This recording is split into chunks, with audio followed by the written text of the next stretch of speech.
So we're finally at the end of the top 10 Momoto Finishers series. And yes, if you didn't realize this yet, I've been covering these based on their official manga placement in the Battle to Become King. Which means today we're talking about Arth and Ellie. Now officially speaking, Arth comes in 10th place. Now, the anime makes this a little weird. Because the anime never adapted the Clear Note arc, and because of that, characters like Ted, Barry, Keith, and Momon are all technically still in the game by the end. So in the anime, Arth is probably closer to like 18th place. Maybe. The ranking gets really muddy. So for the sake of consistency, we're just sticking with manga canon here. Now the problem I had with making this video about Arth is honestly the same problem I had with Acheron. At least Acheron is already involved in the sequel manga. Arth and Ellie haven't reappeared yet. I'm sure they will eventually, because Raikou clearly seems to be going through the cast one group at a time, and highlighting characters he wants to expand on or show changes with. But compared to someone like Zatch, Tia, Conchume, or Ponygon, Arth and Ellie actually show up really late. Zatch, Tia, Conchume, and Ponygon were all introduced within like the first 30 episodes and chapters. Arth and Ellie, episode 103 and around chapter 215.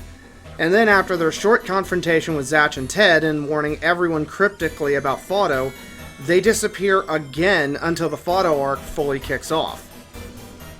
But honestly, that actually fits Arth's character pretty perfectly, because the core struggle for Arth and Ellie from the very beginning is trust. The biggest problem these two had was trusting people. Ellie because she was extremely sickly and understood her own physical limitations, and Arth because he understood just how fragile Ellie was, and because he fundamentally did not trust people easily. And to be fair, Arth's distrust is understandable. It comes from his personal sense of honor. But the problem is, he lets that sense of honor get into his head a little too much. So let's start from where Arth actually was chronologically in the story. Before the Fado arc even fully begins, hell, before the battle even begins, Leo actually wanted Arth to join him. And honestly, on paper, it's a really good deal. Think about it. If someone came to you and said, "Hey, I have a way for us to win. Giant biomechanical kaiju. It'll crush everybody else. Sure, it'll destroy everything in its path, but we'll win." Now, if you have even a shred of conscience, you're probably going to say, "No, that sounds like a terrible idea for literally everyone involved." And Arth basically does say that. That's what undergirds Arth's morality. Not just honor, but tactical intelligence.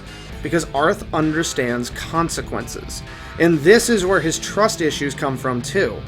He and Ellie avoid alliances because A, the other person might not be strong enough and just become dead weight, or B, they might betray you.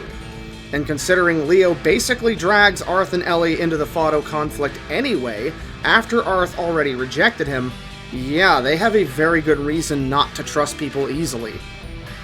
This is why after Arth fights Zatch and Kyo, you still don't fully know whether or not he's going to become an ally or a villain. Raikou deliberately keeps that unclear. And then they vanish for another 20-ish episodes and chapters. But when they come back, Raikou does make very good use of them. Because without Arth and Ellie, the group straight up does not stop Fado. It's that simple. Arth's strength isn't just guy with a sword. That would make him incredibly one-dimensional. What makes Arth dangerous is that he's tactical. He understands how enemies think. He knows how to exploit weaknesses. You see this even in his first battle with Zatch and Kyo. His sword drains Zatch's energy, and Arth deliberately avoids escalating to stronger spells immediately because he's trying to wear them down strategically. Honestly, Arth probably could have beaten both Ted and Zatch if Ellie's illness hadn't flared up and prevented them from using their stronger finishing spells. That's the important thing about Arth. He's practical. And what finally gets Arth and Ellie to trust Zatch and Kyo? Not just Zatch's convictions, but Kyo's intelligence. Kyo proves he's someone capable of actually leading people effectively and making the best possible decisions with the resources available. And honestly, that's a very mature way to approach trust, because part of trust is believing someone can actually do something competently. If you're constantly worried someone is going to hold you back, or force you to carry them, or stab you in the back, then yeah, you're not going to trust easily, especially in a competition that literally rewards betrayal and manipulation.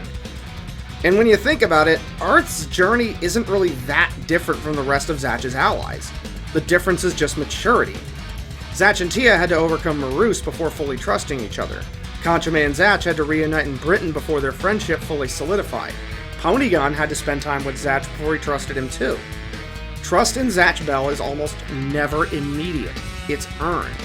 Arth is simply the most mature version of that process, which is why Arth eventually becomes one of Zatch's advisors by the end of Part 1, because in many respects, Arth fills a similar role to Kyo, the intelligent strategist helping guide Zatch through practical leadership.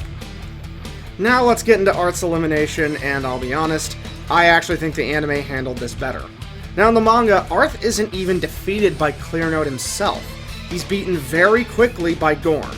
And while I understand the purpose of this narratively to show this isn't even the final boss yet, it's not emotionally satisfying. For all the anime's flaws near the end, Arth's final battle in the anime actually fits his character much better. Because in the anime, Arth gets one final confrontation with Leo, and it's basically dead even. Arth and Ellie are actually outmaneuvering him strategically like they usually do, but Leo keeps regenerating using Fato's power. So Arth realizes as long as Leo keeps drawing on Fato, this fight is unwinnable. And so Arth sacrifices himself to disable Leo's control access. That is incredibly fitting for Arth's character.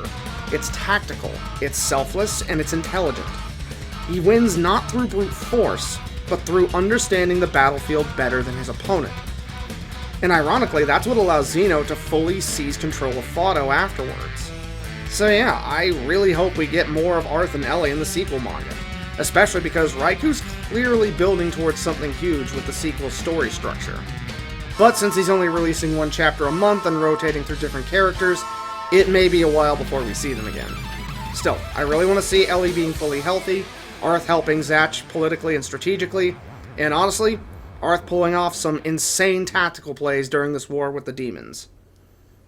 Because that's where his strengths really shine. Anyways, guys, that's the video. I'm probably going to work on a few other topics before coming back to this series, but let me know what you think. What a joke! I'm not about to surrender! Your choice. Too bad we have to end it now.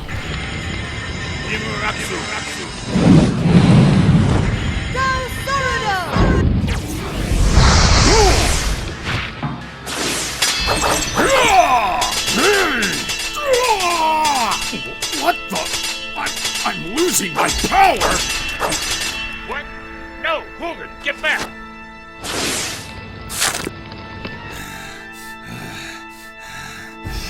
Hogan, they win by sucking away an opponent's energy. You got it. But now it's too late.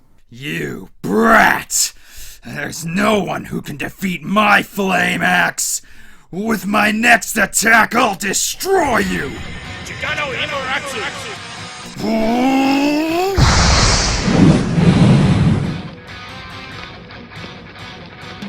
You're finished. No!